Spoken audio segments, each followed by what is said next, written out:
Hi classmates, how are you all? Good morning. I hope you all will be okay and fine.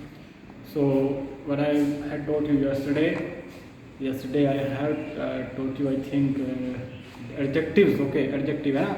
Adjective, its use and its kinds and degrees of comparisons also है ना? और उसके पहले I taught you determiners. So you learnt about determiners, adjectives, degrees of comparisons, and so many things, and the kinds of adjectives, kinds of pronouns and determiners. Okay. तो आज का जो topic है वो वर्ब का है. किसका है? वर्ब का.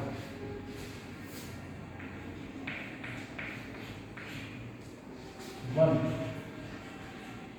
है ना. तो इंग्लिश का टॉपिक है वर्ब का. Okay okay. Let me tell you what is verb, है ना. तो first of all you tell me what is happening around you, what is going on everywhere. क्या हो रहा है आपके आसपास, क्या घट रहा है वो बताइए. What the people doing around you, है ना. What is the boy that is sitting beside you, what is it doing. लड़का आपके पास बैठा है, क्या कर रहा है. लोग आपके आसपास है, क्या कर रहे हैं. ओके.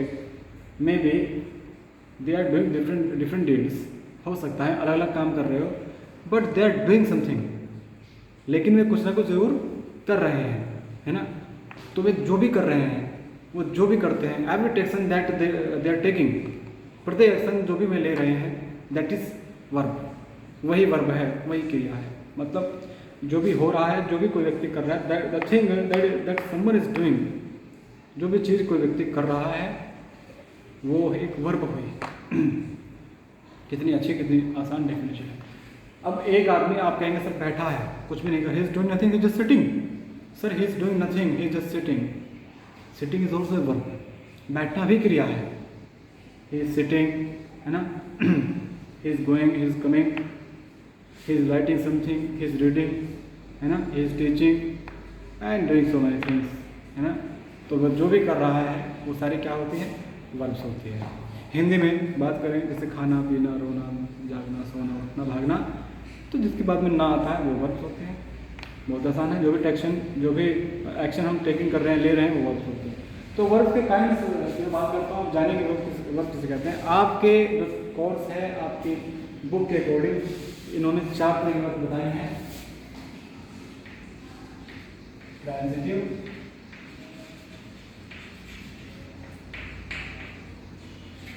सेकंड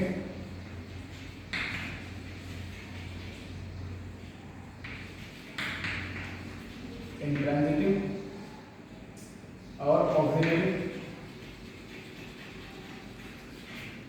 और बेटा और क्या दिया है इन्होंने, मेन वर्ब. ये हुआ आपके कोर्स के कोड. लेकिन वर्ब अभी खत्म नहीं हुई, वर्ब हो रहे हैं. मैं आपको और भी बताऊंगा जो आपके कोर्स में दिया है उससे ज़्यादा और उससे अलग भी. ओके. तो एक होती है आपकी लिंकिंग वर्ब,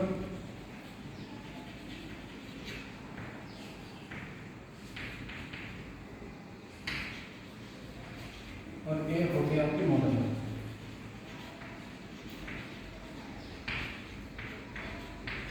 ओके. लिंकिंग और मॉडल वर्ब इनके सिवा भी होती है जो आपके कोर्स में अभी नहीं है. ओके. तो let's start to read about this verb. Transitive. Transitive किसे कहते हैं. ट्रांजिटिव मीन्स ऐसी क्रिया, ऐसी वर्ब जिसको अपना मीनिंग एक्सप्रेस करने के लिए ऑब्जेक्ट की जरूरत पड़ती है. ऐसी वर्ब होती है जिसको अपना मीनिंग एक्सप्रेस करने के लिए किसकी जरूरत पड़ती है, an object. Verb that need an object to express its meanings, है ना. अपना मीनिंग दर्शाने के लिए इसे ऑब्जेक्ट की जरूरत होती है. वो क्या होती है, ट्रांजिटिव वर्ब. जैसे इसको हिंदी में बोलते हैं सकर्मक. क्या बोलते हैं, सकर्मक. यानी जिसको कर्म की जरूरत होती है उसे क्या कहते हैं, सकर्मक, यानी ट्रांजिटिव वर्ब, जिसको ऑब्जेक्ट की जरूरत होती है. देखिए जैसे आई एम या आई राइट,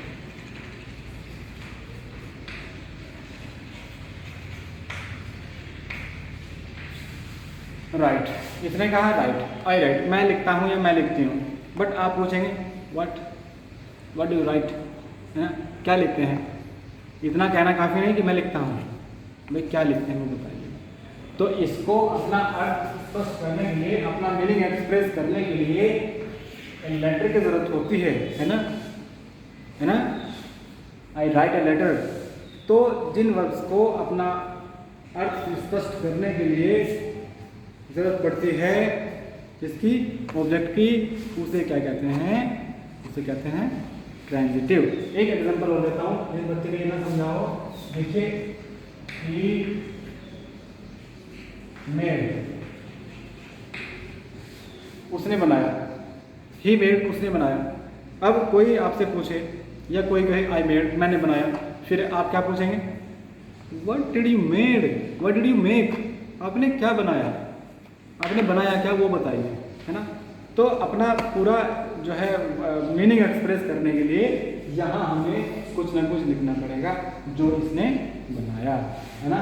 तो ही मेड है, तो उसने खिलौना बनाया।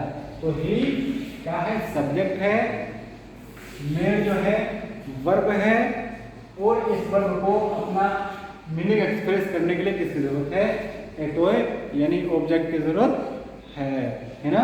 तो ये क्या हुआ, ट्रांजिटिव वर्ब। अब जैसे मैं कहूं कि ही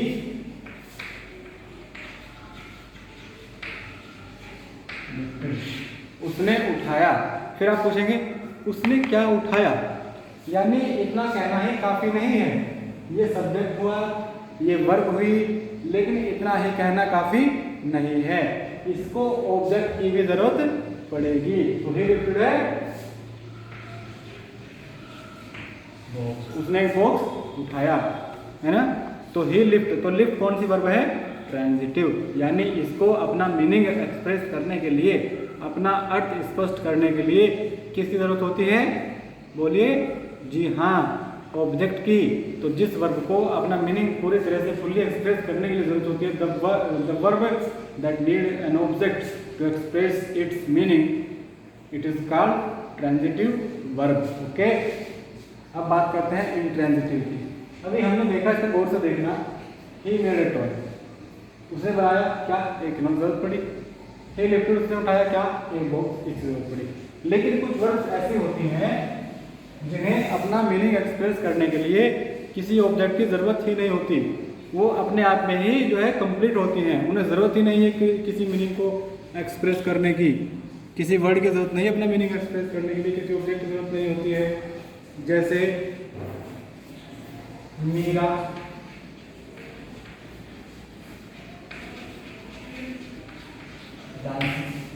मीरा नाचती है। अब आपको इससे ज़्यादा कोई कहने की ज़रूरत तो है नहीं, बस इतना बोल दिया कि मीरा डांसेस, आप समझ जाएंगे। आप ये नहीं कहेंगे कि नहीं भैया हमें पूरा बताइए, हमें पूरा बताइए, हम नहीं समझे, मीरा नाचती है, आगे तो बोलो, आगे कहने की ज़रूरत ही नहीं है, आप समझ गए। तो ये है सब्जेक्ट और ये है वर्ब, और इस वर्ब को अपना मीनिंग एक्सप्रेस करने के लिए किसी ऑब्जेक्ट की ज़रूरत नहीं है, इसलिए इसे क्या बोलेंगे, इंट्रांजिटिव वर्ब। ओके, दूसरा एग्जांपल और आपको देता हूं, जैसे पैरट,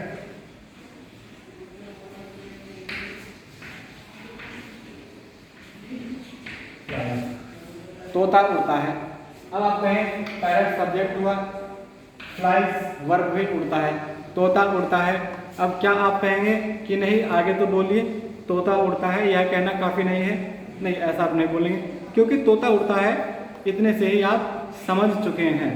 तो ऐसी वर्ब्स हैं जिन्हें अपना मीनिंग एक्सप्रेस करने के लिए किसी ऑब्जेक्ट की ज़रूरत नहीं होती। ओके, तो the verbs that doesn't need, है ना, the verbs that don't need any object to express their meanings, ऐसी वर्ब्स होती हैं जिन्हें अपना मीनिंग एक्सप्रेस करने के लिए they don't need any verbs any object, उन्हें किसी ऑब्जेक्ट की ज़रूरत नहीं होती, उन्हें क्या कहते हैं, इंट्रांजिटिव वर्ब, यानी हिंदी में कहते हैं अकर्मक। अकर्मक मीन्स जिससे कर्म की ज़रूरत ना हो अकर्मक, बिना कर्म का, है ना। तो अभी आपने समझा ट्रांजिटिव और इंट्रांजिटिव वर्ब के बारे में। अब हम बात करते हैं ऑक्सिलरी। तो ऑक्सिलरी को हम सिंपल लैंग्वेज में हेल्पिंग वर्ब भी कहते हैं। क्या कहते हैं? Helping verb. अब आप समझ ही चुके होंगे कि मैं कौन सी हेल्पिंग वर्ब की बात कर रहा हूं, ये आपको पता ही है। ऑक्सिलरी 3 होती हैं। कौन कौन सी? बी, डू और हैव। ऑक्सिलरी कितनी होती हैं?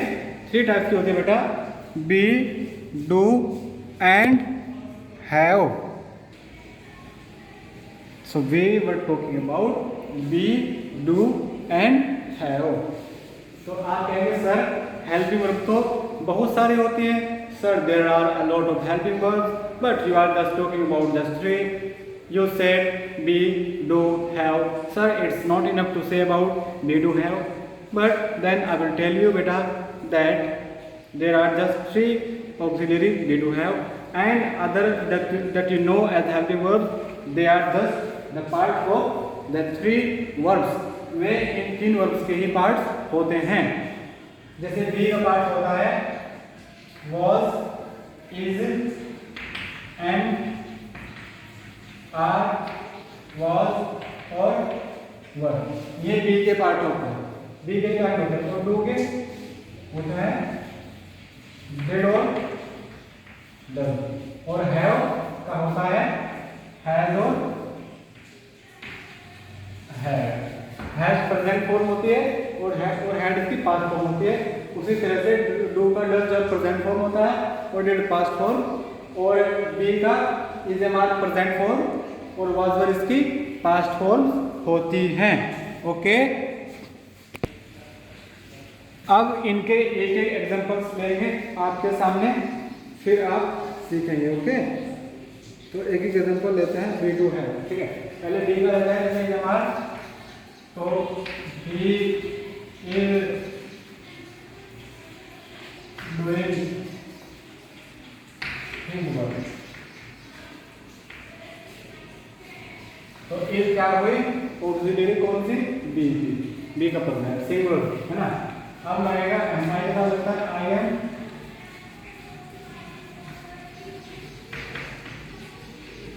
राइटिंग है लेटर। ओके, अब एग्जांपल लेते हैं आर का। ये प्लूरल फॉर्म होती है, ये लगती है प्लूरल सब्जेक्ट के साथ में, जैसे दे।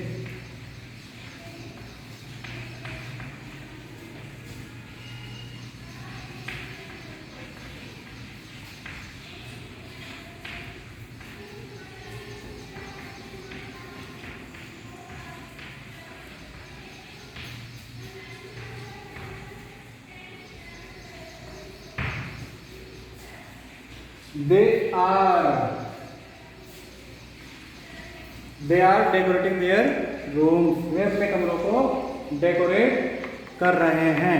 तो ये हमारे एग्जाम्पल हुए बी के प्रेजेंट फॉर्म। अब हम बात करते हैं बी की पास्ट फॉर्म की। आपको समझाते हैं विद एग्जाम्पल। जैसे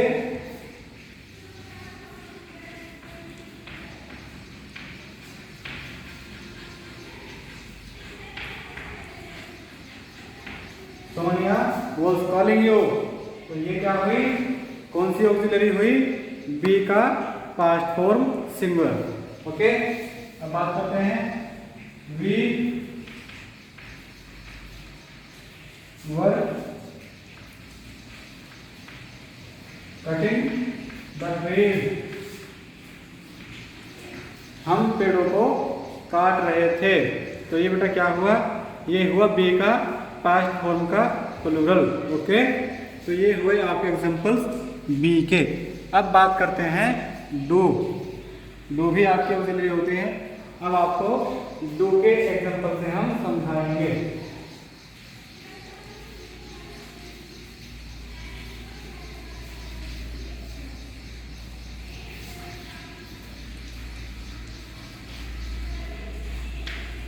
Sanjay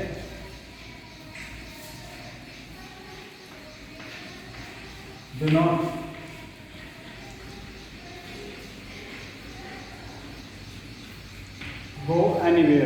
Sanjay do not go anywhere, Sanjay कहीं भी नहीं गया।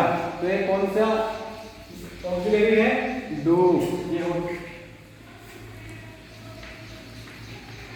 डज बेटा, सिंगुलर के साथ में डज आता है, गलती हो गई थी, तो सिंगुलर के साथ में डज आता है। तो Sanjay does not go anywhere, Sanjay कहीं भी नहीं जाता है। अब डू का एग्जांपल लेते हैं, I do not call the peon, मैं पियोन को नहीं बुलाता हूँ। तो देखिए प्रेजेंट टेंस में आई और प्लूरल के साथ में डू का यूज होता है, सिंपल प्रेजेंट, जिसे प्रेजेंट इंडेफिनिट टेंस भी कहते हैं। अब बात करते हैं हैव के एग्जांपल्स लेकर, लेकिन पहले डू का ही पास्ट फॉर्म यानी डिड की बात कर लेते हैं। Meera did not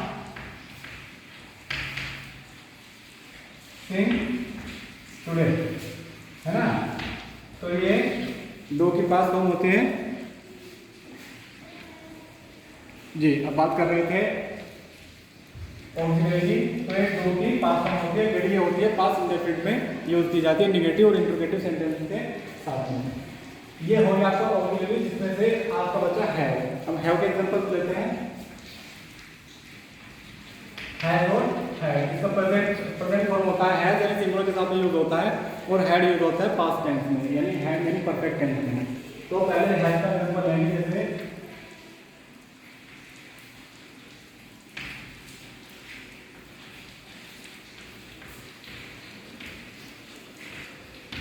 Pihu has done her work, Pihu अपना काम कर चुकी है। ये आपका हो गया हैज का एग्जांपल। अब इसकी पास्ट फॉर्म यानी हैड की बात करते हैं। पहले हैव देख लेते हैं।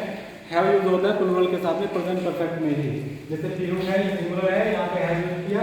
अगर यहाँ कोई एक से ज्यादा व्यक्ति होते यानी प्लूरल फॉर्म में होते तो यहाँ हैव का यूज कर देते। ओके, बात करते हैं, इसे एग्जांपल लेते हैं।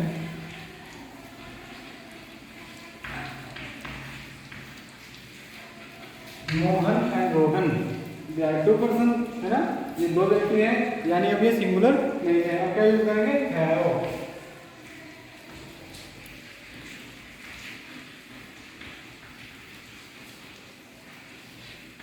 आज आए हैं, है ना, Mohan and Rohan have come today, Mohan और रोहन आज आए हैं। तो ये हो गया आपका हैव का एग्जांपल। अब हैड देखते हैं।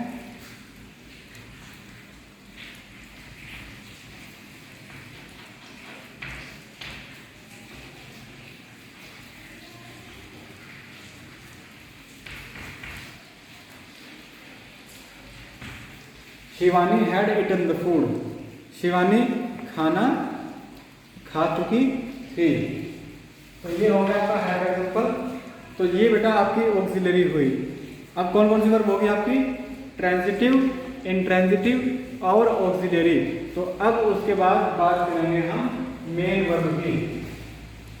तो मेन वर्ब में कोई सीखने का कोई ज़्यादा चीज़ नहीं है।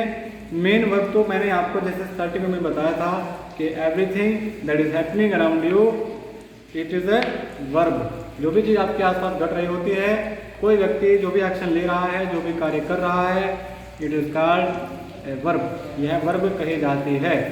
जैसे to write, to go, to come, to sleep, to wear, to jump, है ना।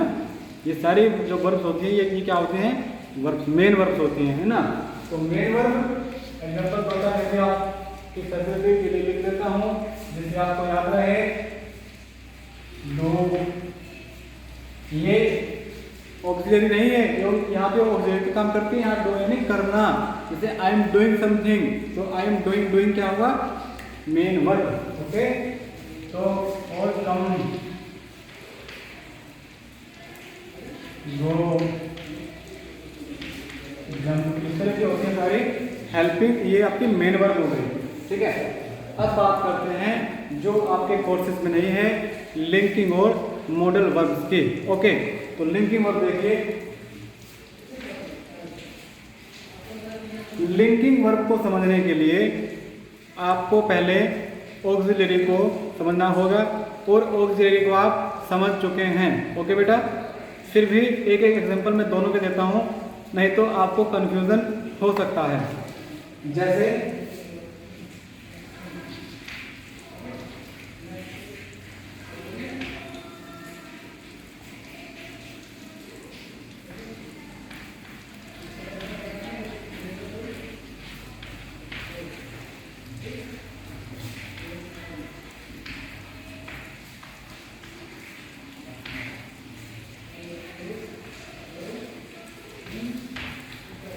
अनु इज बेदिंग। देखो यहाँ भी इज है बेटा और यहाँ भी इज है। ऊपर वाला जो इज है वो ऑक्सिलरी है बी का, यानी वो हेल्पिंग वर्ब है, और नीचे जो इज है ये हेल्पिंग वर्ब नहीं है, ये हमारी लिंकिंग वर्ब है। वो आपको कैसे पता चलेगा आप समझने की कोशिश करेंगे। जैसे अनु इज बेदिंग, अनु सब्जेक्ट है बेटे, इज हेल्पिंग वर्ब है जिसकी हेल्प से सेंटेंस बना है, और बेदिंग जो है मेन वर्ब है। तो अनु इज बेदिंग, अनु नहा रही है, ओके। मगर जहाँ verb as a linking verb काम करती है वहाँ सेंटेंस में कोई मेन वर्ब नहीं होता है। जैसे अनु सब्जेक्ट है, इज लिंकिंग वर्ब है, और ए टीचर जो है एक कंप्लीमेंट है, ओके। यानी कंप्लीमेंट जो सेंटेंस को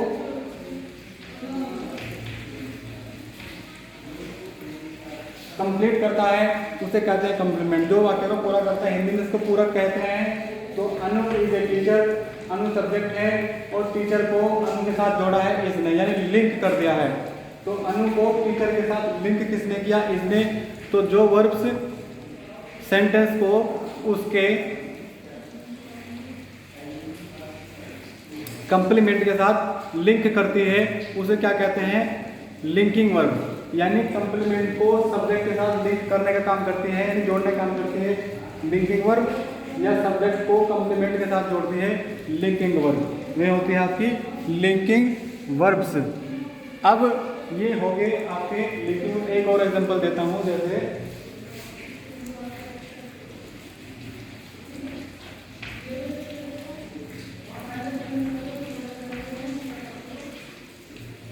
ये सब्जेक्ट है, ये कंप्लीट मोनू बैड, मोनू बुरा, मोनू बुरा है या मोनू बुरा था, इस तरह के जो वर्ब्स होती हैं बीच में ये होती है लिंकिंग वर्ब, जो भी इनको जोड़ देती है और टेंस को भी डिनोट करती है कि बात कौन से टेंस में आपको कही गई थी, ओके।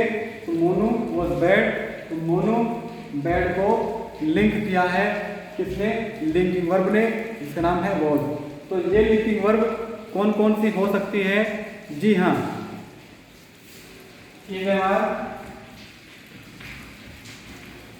और ये आपकी लिंकिंग वर्ब हो सकती है, ओके। अब सबसे लास्ट में बात करेंगे हम, एक वर्ब आपकी रह रही है मॉडल। तो मॉडल्स किसे कहते हैं? ये भी वर्ब्स होती हैं, ये वे वर्ब होती हैं जो सेंटेंस में मोड क्रिएट करती है, सेंटेंस में मोड पैदा करती है, यानी ये बताती है कि सेंटेंस किस तरह से हुआ है, उन्हें मॉडल कहते हैं। ये यानी कि क्रियाविधि पैदा करते हैं कि ये क्रिया, ये वर्ब किस तरह से की गई है, how a verb take action, है ना, उसे कहते हैं मॉडल्स, ओके बेटा। मैं आपको मॉडल्स का एक एग्जांपल दूंगा। हाँ, तो मैं आपको मॉडल के बारे में बता रहा था। तो मॉडल वे होते हैं जो मोड पैदा करते हैं। For example, can, could, may, might, will, shall, also, must, or. Okay बेटा, ये आपकी होती है मॉडल्स। ये आपके सेंटेंस में मोड क्रिएट करती है, ये बताती है कि सेंटेंस किस तरह से हुआ है, किस तरह से एक्शन लिया गया है। जैसे कैन को सेंटेंस में यूज करेंगे, ही कैन बीट यू, वह तुम्हें पीट सकता है, means that he has capability, he has ability to beat you, he has the capability to take the action, वह इस एक्शन को लेने के लिए सामर्थ्य है, वह इस कार्य को करने के योग्य है, इसको कर सकता है। Then what can means actually can कहाँ लगता है, यानी सकना, वह सकता है, यानी वह इस कार्य करने के योग्य है, एबल है। तो बेटा एबिलिटी दिखाता है, क्या दिखाता है, एबिलिटी। तो कैन क्या दिखाता है, एबिलिटी, है ना, योग्यता दिखाता है कि हाँ मैं इस कार्य को कर सकता हूँ। और अब मैं की बात करते हैं, जैसे इट में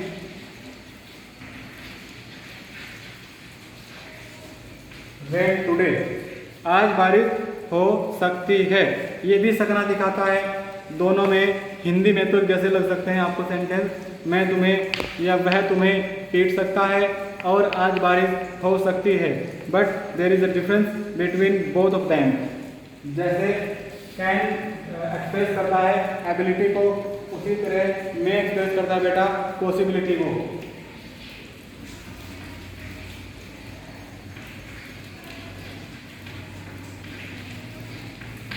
मैं एक्सप्रेस करता है किसको, पॉसिबिलिटी को। तो मैं दिखाता है पॉसिबिलिटी कि हाँ the thing that we are talking about it is possible today or not, today or anything else, any मतलब फिर कभी, ठीक है ना। तो ये आपको दिखाता है कि ये चीज आज या फिर सम टाइम एल्स, मिस हो गया था, सम टाइम एल्स, फिर कभी पॉसिबल है या नहीं है। ओके, तो मे मीन्स सकना, पॉसिबिलिटी, और कैन मीन्स सकना, एबिलिटी। ओके, अब आपको भी वीडियो पॉज करके दोनों का एक एक एग्जांपल देना है। एक एग्जांपल आपको देना है कैन का और एक देना है मे का। ओके, फिर आपको मैं बता देता हूँ, ये जो कुड है ये कैन की पास्ट फॉर्म है। जैसे ही कैन बीट यू, वह तुम्हें पीट सकता है, ही कुड बीट यू, वह तुम्हें पीट सकता था, इसलिए यूज होता है। मे का माइट पास्ट फॉर्म है, आज बारिश हो सकती है, it might rain that day, उस दिन बारिश हो सकती थी, तो माइट यूज होता है मे के पास्ट फॉर्म में। उसी तरह से will shall, you know about will shall, future tense में यूज होते हैं। ओके, जैसे इट विल रेन टुडे, आज बारिश होगी, इस तरह से। या Mohan will write a letter today or tomorrow, Mohan एक लेटर लिखेगा। ओके, और सेल यूज होता है आई और वी के साथ में, यानी फर्स्ट पर्सन के प्रोनाउन के साथ में बेटा, ये आपको पता है। और टू और मस्ट की बात करते हैं, दोनों का जो मीनिंग है वो हिंदी में सेम हो सकता है। जैसे और टू का मीनिंग जो है चाहिए और मस्ट का मीनिंग भी चाहिए, लेकिन मस्ट का मतलब है जरूर चाहिए, और टू दिखाता है मोरल ड्यूटी, यानी नैतिक कर्तव्य। जैसे वी और टू ओबे आवर पेरेंट्स, हमें अपने पेरेंट्स की आज्ञा माननी चाहिए।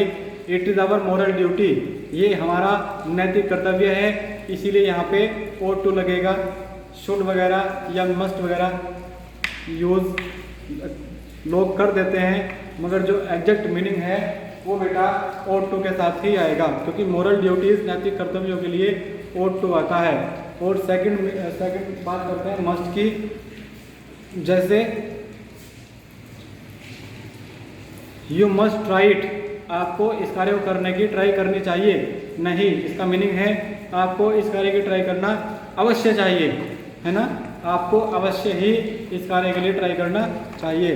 तो बेटा जहाँ पर नेसेसिटी हो, अनिवार्यता, अवश्य, ज़रूर, वहाँ पे आपको मस्ट यूज करना है। Okay, you must do all the answers in your question paper, आपको जो आपके क्वेश्चन पेपर में क्वेश्चन दिए गए हैं उन सभी के आंसर ज़रूर करने चाहिए। Okay, you must read daily, आपको रोज़ पढ़ना चाहिए। यू मस्ट स्टडी, है ना, आपको जरूर अध्ययन करना चाहिए।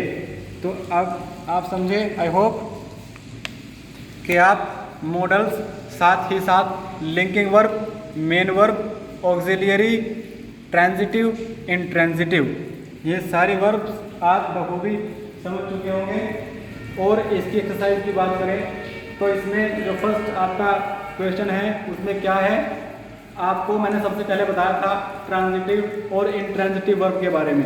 उसमें आपको सेंटेंसेस दे दिए जाएंगे, करीब 10 के आसपास है। उनमें आपको बताना है कि इस सेंटेंस में जो वर्ब यूज हुई है वो ट्रांजिटिव है या फिर इनट्रांजिटिव है।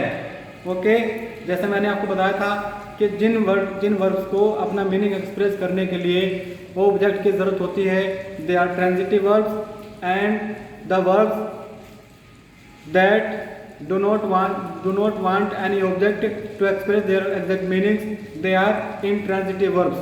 तो आपको इसी के आधार पर छांटने हैं जिसको ऑब्जेक्ट की ज़रूरत है, ऑब्जेक्ट लिखा हुआ है वर्ब के बाद, उसके सामने आपको ट्रांजिटिव लिखना है, और जिसके सामने ऑब्जेक्ट नहीं लिखा है, सिर्फ वर्ब है, वहाँ आपको इंट्रांजिटिव लिखना है। और बाकी जो आपसे नहीं होगा या जो आपसे होगा भी, वो सब मैं आपको एक्सरसाइज जब कराऊंगा सारा आपका करा दिया जाएगा। ओके बेटा,